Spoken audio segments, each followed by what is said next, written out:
Congress party की कार्य समिति की बैठक में सोनिया गांधी ने आज फिर मोदी सरकार पर निशाना साधते हुए आरोप लगाया कि एलएसी पर चीन के साथ सिचुएशन को सरकार ठीक से हैंडल नहीं कर पा रही।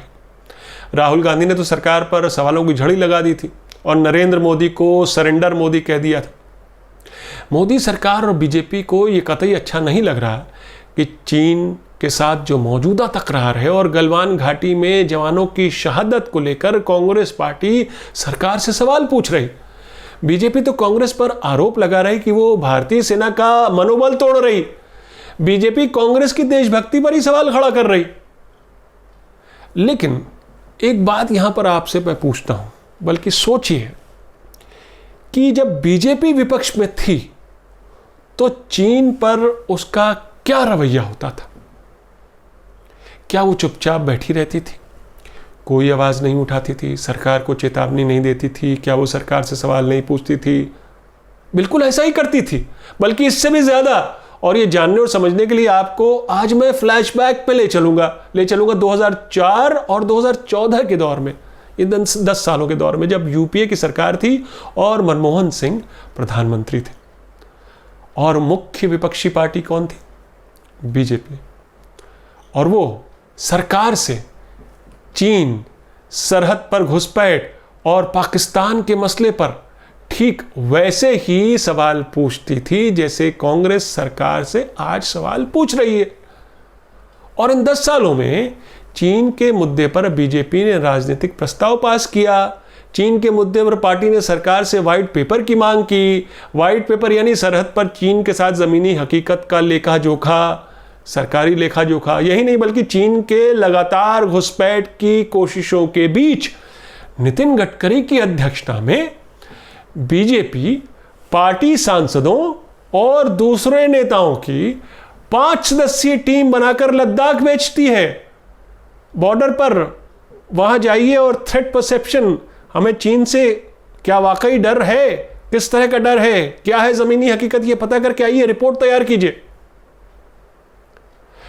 बहरहाल और भी कई मौकों पर बीजेपी ने प्रेस कॉन्फ्रेंस में मनमोहन सिंह को चीन के मुद्दे पर आड़े हाथों लिया था।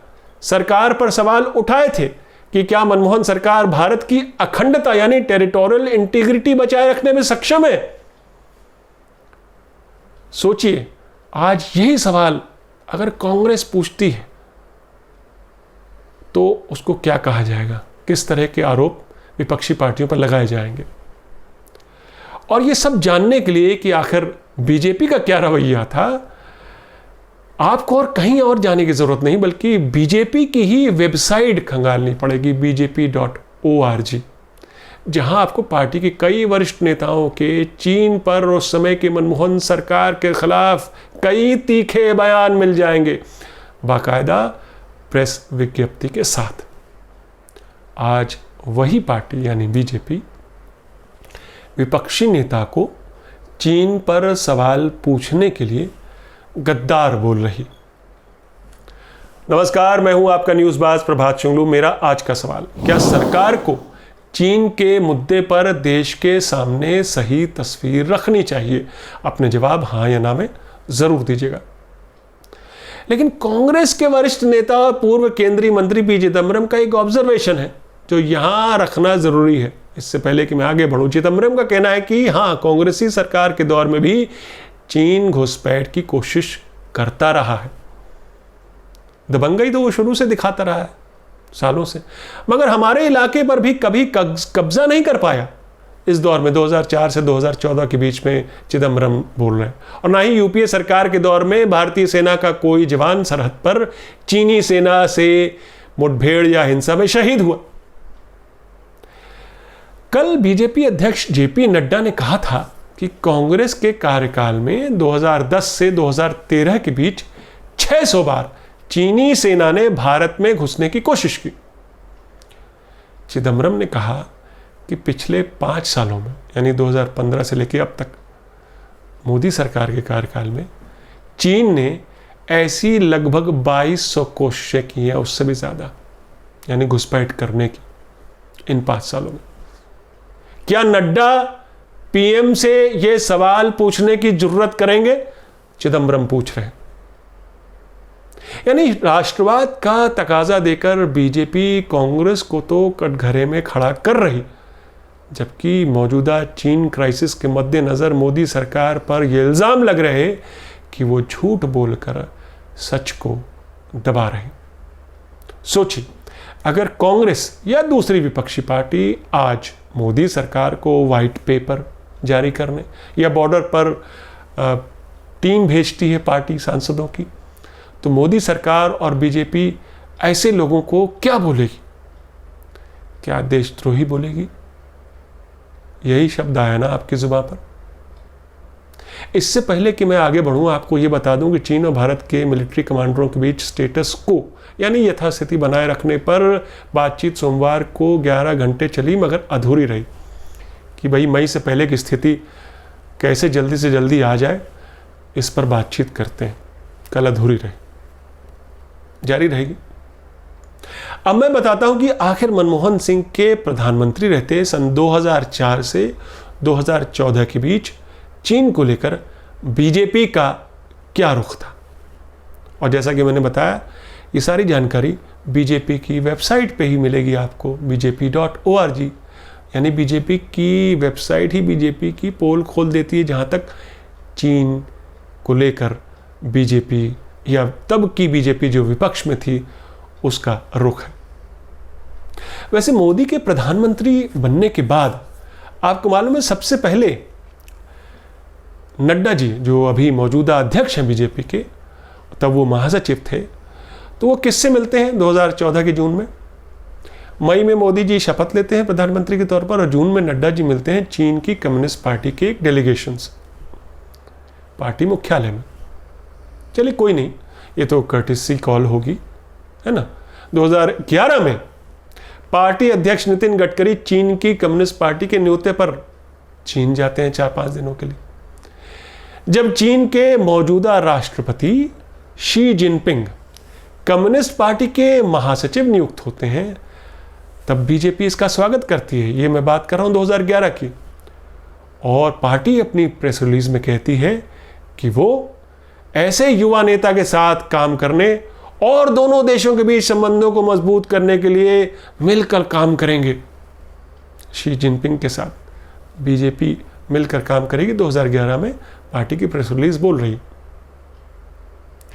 2009 में चीन के एम्बेसडर तब के बीजेपी अध्यक्ष राजनाथ सिंह से 1 घंटे की मुलाकात करते हैं, जब यूपीए 2 की सरकार आ चुकी होती। और बीजेपी सोशल मीडिया पर सोनिया गांधी और राहुल गांधी और चीन की कम्युनिस्ट पार्टी के बीच हुए समझौते की तस्वीरें डाल रही और सवाल पूछ रहे कि ये क्या रिश्ता है कांग्रेस और चीनी कम्युनिस्ट पार्टी का। यूपीए कार्यकाल में बीजेपी लगभग 2 दर्जन मौकों पर यूपीए की मनमोहन सरकार को चीन के मुद्दे पर घेरती है और उससे सवालों का जवाब पूछती है।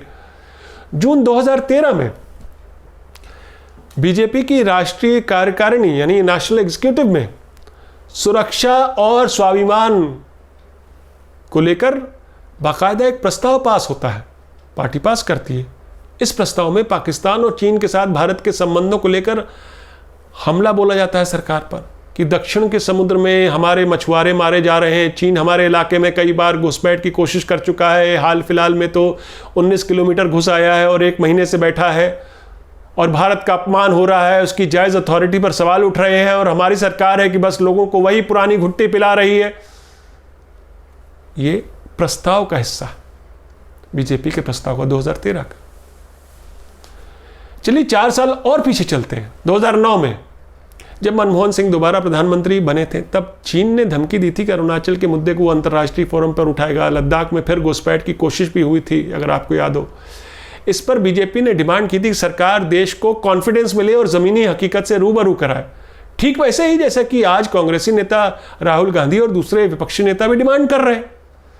हालांकि प्रधानमंत्री ने हाल फिलहाल ऑल पार्टी मीटिंग की थी, लेकिन वहां शायद सच बताने से वो चूक गए, ऐसा इल्जाम था, आरोप था विपक्षी नेताओं का। ठीक है जी।